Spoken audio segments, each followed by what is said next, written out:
Hello and welcome to the MHR podcast. I'm Andy. And I'm Emma. Emma, have you noticed anything slightly different about me this week? I haven't wanted to point it out, but as we've been doing our rehearsals, it has been brushing on the mic slightly. We don't rehearse, but I appreciate the sense of professionalism you're trying to approach in here. Yes. You're not supposed to tell people. I have a bit of a moustache going on. You do. It looks less awkward now than it did a week ago, but it's still a bit awkward. And I thought I'd bring it up because otherwise it's going to weird people out. But it does tie in with what I wanted to talk about this week. Okay. So we do a lot of charitable work here at MHR. We do. And this time of year is huge for kind of charitable incentives and a lot of charitable giving.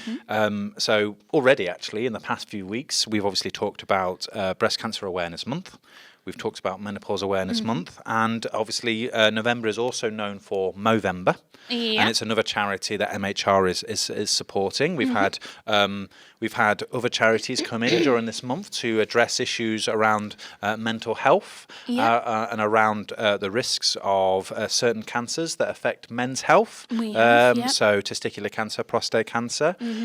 So we're always very conscious as a company. I think it's really important that we talk about these issues because we have a really good platform to raise awareness amongst our employees and also to create opportunities for donations so people can support these worthwhile causes, right? Yeah. So that's a long story as to why I look like this, and it's not everyone's favourite, but it's there.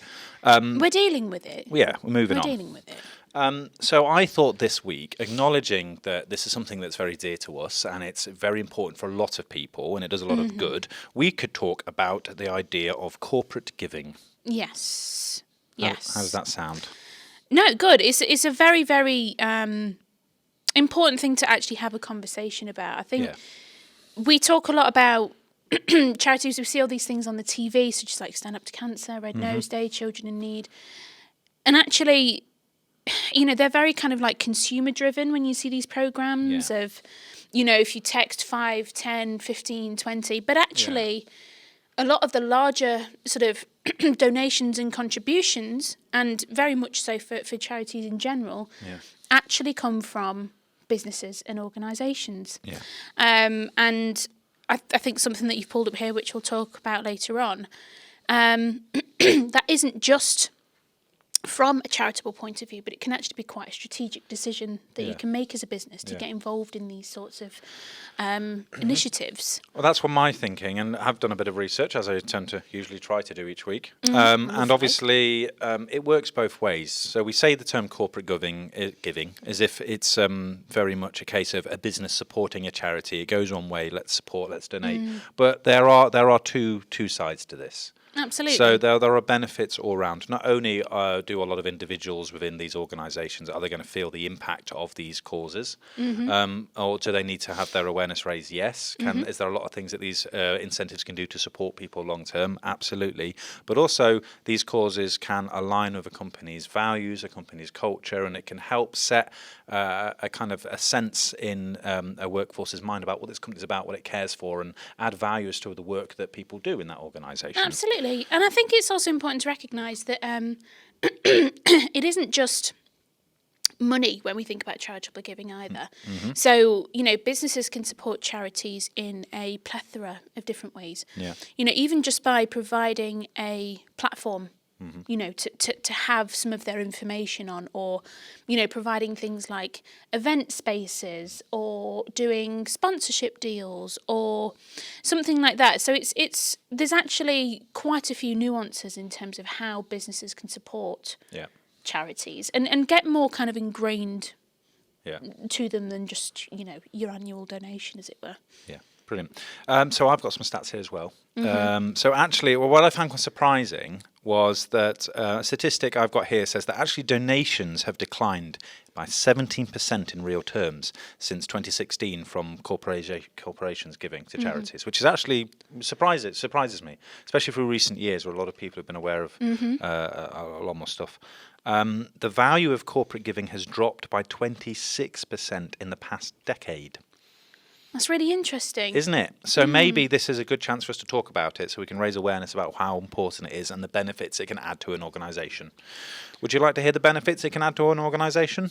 I'd love to hear the benefits that it brings to an organisation. Well, here's one of the benefits that it can bring to an organisation. Number one is that it can boost team morale. Okay, so working towards a collective goal, especially if it's a cause that everyone believes is a good thing, you're creating a platform there for shared values, right? So you're improving employee motivation and engagement, right? This is especially true for millennials and Gen Zers. So younger generations who are in a position to give like to have a significant active role in the process of giving and prefer not to just donate and move on. They want to be part of that. They want to feel like that's something that they're working towards and how to share that common goal. So it's a great opportunity to create cross-collaboration or team-working exercises where you're kind of trying to donate for this. Movember is a great example. As a charity, lots of teams in organisations often start one together so people can grow their stuff together and raise awareness. Let's do this together because we care about it. Now in our marketing department, comparing the moustaches is it's getting interesting at this point. Exactly. I feel like you're doing pretty well in terms of the competition for that. I've gone full Ned Flanders, so I'm happy with that. Ned Flanders. But again, that's very light-hearted. It might seem to trivialise, and it doesn't highlight the real serious impacts and risks behind all these causes. However, it's a very good way of raising awareness and morale and doing something for a good cause together as a team. I was gonna say, like, even though it's not a direct thing, everybody knows about Movember and what it means. So just to be seeing people kind of represent that, even in a subtle way, as such as yourself and some of the guys have in the business, it's showing that we're actively thinking about it and wanting to raise awareness for it, which, money's fantastic. The awareness is just as powerful. Exactly, especially when you can talk, as we've had with guests in recent weeks, talk about things to raise awareness in a preventative sense, so you can get people to be more alert of risks, so they can do more to protect themselves and save themselves from something that they could be educated about. Exactly.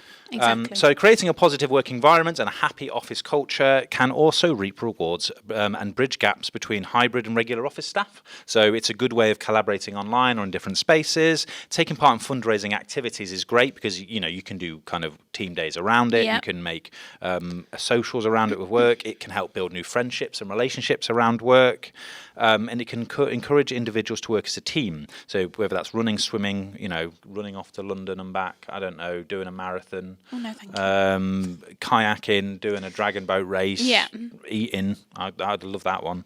I can get on board with that. Yeah. There's loads of ways you can do it. So it's a really good way of bringing people together. So giving to a charity can make people proud to be of the team that they are in because they have accomplished something together, and it boosts morale, right? And you've always got that. Remember when we did that at work? Yeah, that was a great time. I'm glad we did that. I'm glad we have that shared moment, that memory. It makes us feel good. Feels good to do good, doesn't it? Yeah, and there's a statistic I've here about how it affects kind of team morale and stuff. So it's clear as well. There's a business case for corporate organisations engaging in charitable giving because 47% of people say they'd rather be inclined to work for a business that donates to charitable causes than doesn't. So there you go. I think that's quite a powerful statement. Yeah. Powerful statement. Cool. And this actually brings us on quite nicely to the second point that you've got here, which is around brand positivity. So, raising your profile and improving the reputation with your audience and with your employees, for that matter, through that association with a charitable organisation. Boosting public awareness and opinion on your brand. So there's a stat here that you've put that research even suggests that 84% of consumers have said that it is vital that a company supports a charitable cause. Yeah. It's quite interesting to look at it from a B2B and a B2C point of view. So it's from a B2B perspective, which is more the space that we work in, you're looking at how you can keep your staff happy and your customers happy. Yeah.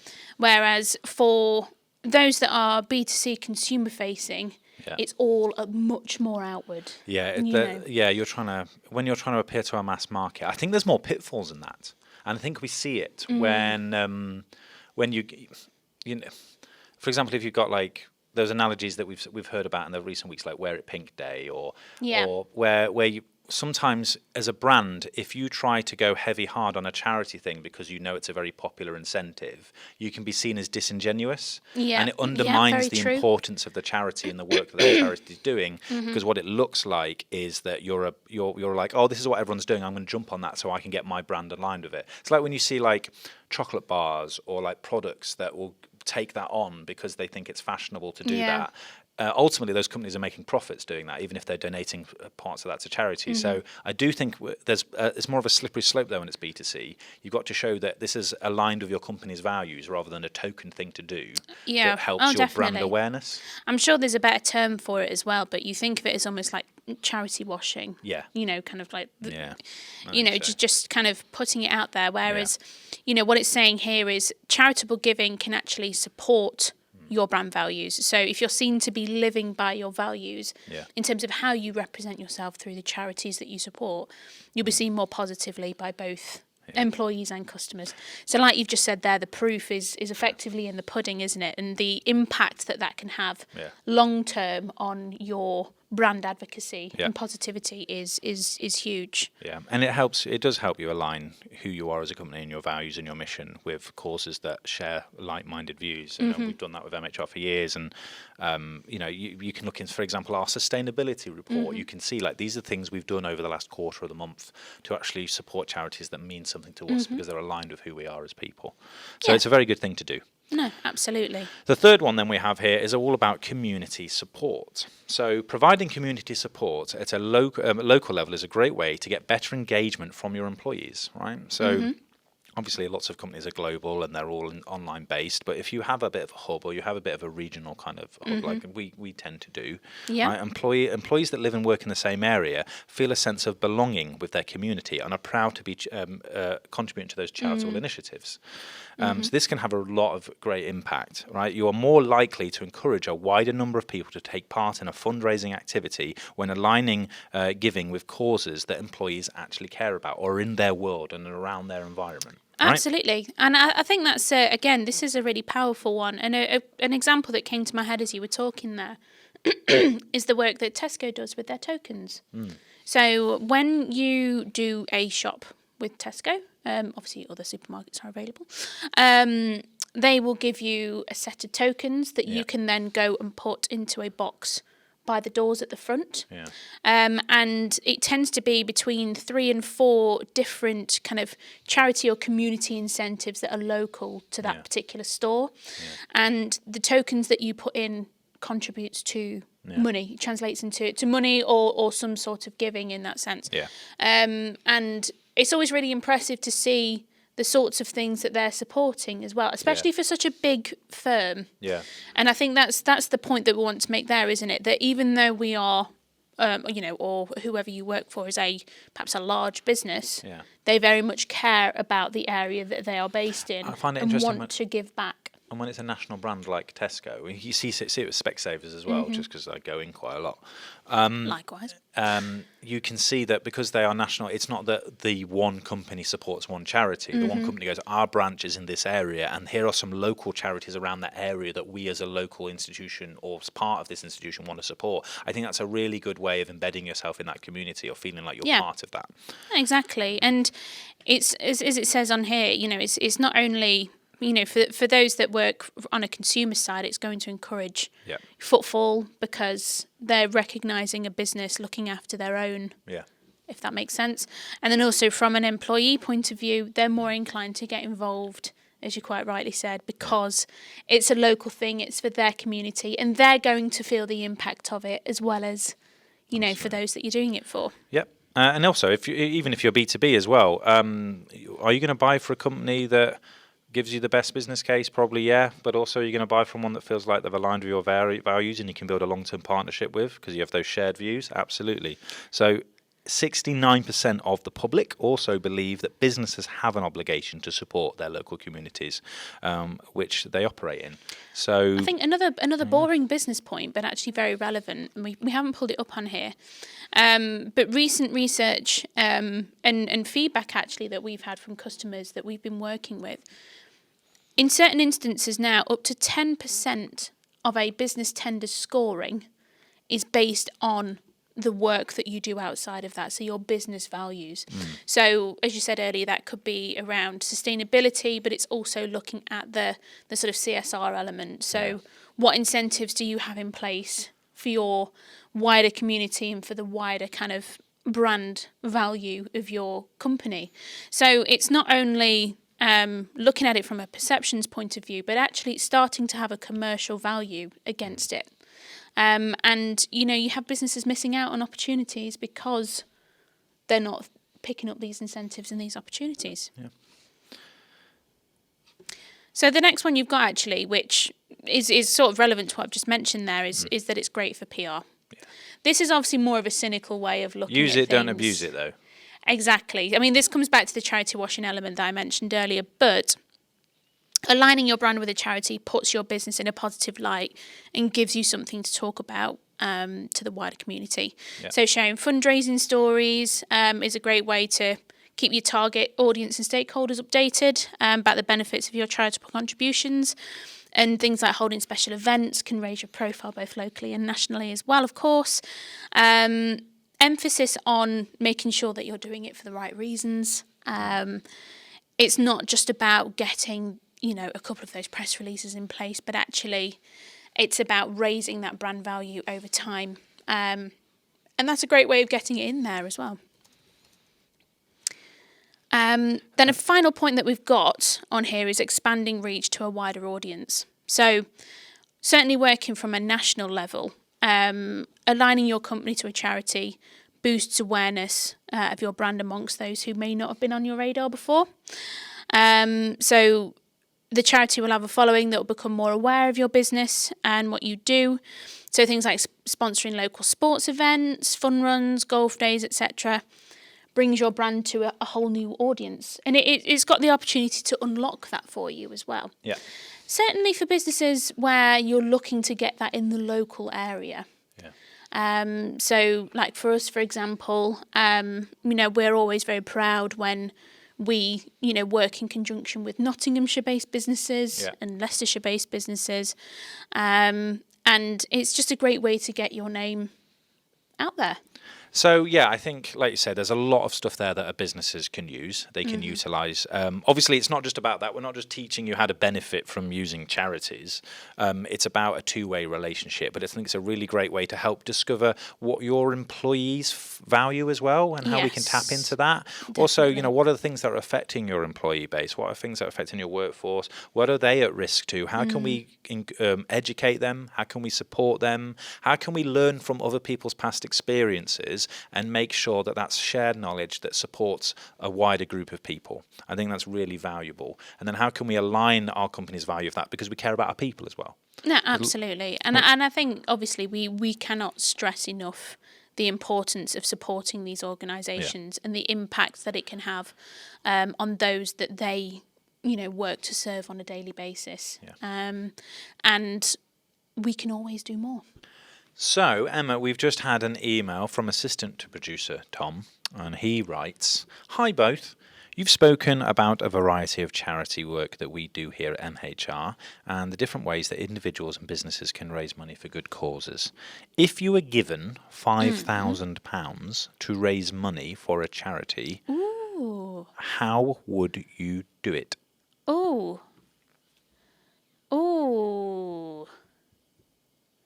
Do you know what I would do? And this is a bit embarrassing, but it's also an accurate representation of me as a person. Yeah. I'd want to do like a 24-hour song along, like a karaoke. That would be awful. I'd pay you $5,000 not to do it.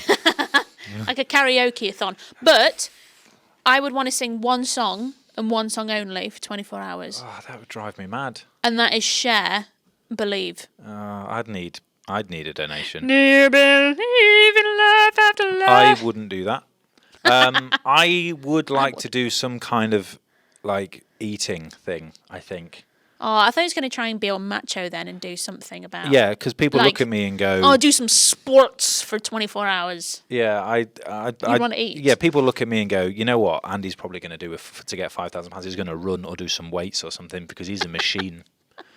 We did rowing the other month, and I did enjoy that. That was quite good. But that's probably as physical I get. Otherwise, it's all about this. Yeah? I mean, that's technically, physical. What would you eat? What would it be? What would it be that you I would set the world record for longest continual run of lasagna eating. Lasagna? Yeah, done. Would you need garlic bread? No, because that's going to just add fill. Maybe if I want to break things up, but that's it. I will do that. If you want to pay me £5,000, I will eat lasagna for 3 months continuously. I don't care. Brilliant. And I'll do it for a good cause. If you want to donate that, I'm going to start. That's fine. Tom's put here, all right, Garfield, calm down. Quite accurate. You just like lasagna. So that's from Tom, our paid social media specialist. He hasn't updated his title there, so that's his job. If you want to find him out, he's on LinkedIn. Brilliant. We have only one more announcement we need to make this week on the topic of good causes. One good cause we have to do is wish you well, Emma, because you're going to not be joining us for a number of months now. No, I'm not. So this is my last podcast today for... Oh, gosh, it's going to be about a year because I'm going on maternity leave. So, if it's not obvious by my face having been expanding for the past 9 months, so has my stomach. I've always said that we can hear it in your voice. So if you are listening to the podcast now, we appreciate your feedback. Emma, obviously, we've had you all year with us as we've done this experiment to discover the world of work, and we're reporting it every week. So I'm gutted that we're going to just miss you before we end this year. But I want to say thank you so much. We'll keep your seat warm, and we can't wait for you to come back. And if that young person that you're developing can come and just help work on the show and keep Tom in line, that would be fantastic. I'm sure he could, and he'd probably get the promotion to producer before Tom would. Absolutely. So we'll miss you, and we'll have you back soon. Aww. And for those listening, thanks. We'll sort of see you next week, half of us, and have a good week. See you later.